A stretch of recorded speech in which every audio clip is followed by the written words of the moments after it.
ni mageria matwarithia boda 50 mwena wa Gitengera magiteta ati ni makoretwo makiruta wira uyu na heho nyingi thutha wa maabitha borithi ya njera ya Gitengera kuingirira wira uyu uria mararuta me hamwe.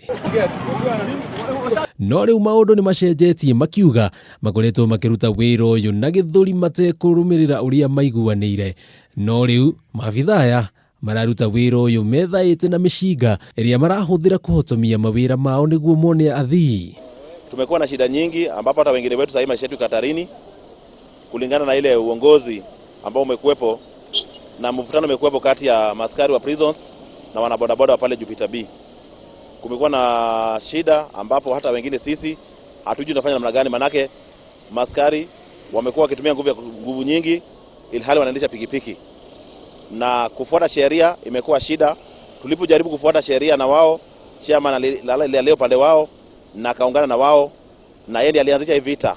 Riu atwarithia aya makihoya thirikari itike bweno amumiturire yao iri ugwatine. Lakini imekuwa shida kabisa, manake tunagandamizwa, tunasumbuliwa na imekuwa tatizo kubwa sana ambapo tumejaribu kutafuta hata usaidizi wa polisi na mahali popote usaidizi wenyewe hatuuone. Atwarithia ya boda ni meugite ni megukorwo magika mogaruruku matongoria ao kuona amwe atongoria aya ni maabitha a borithi. Ile kitu tunahitaji ni uchaguzi mpya na uchaguzi ulio bora ambao utakayeshughulikia matakwa ambaye ni ya wana bodaboda. Ndio maana tukairevoke certificate. Tuliona jamaa amechukua Kitengela kama yake, kila kitu anataka kufanya kama kwa mboma yake. Muhoro Gitau, Itago Jenga Wabui.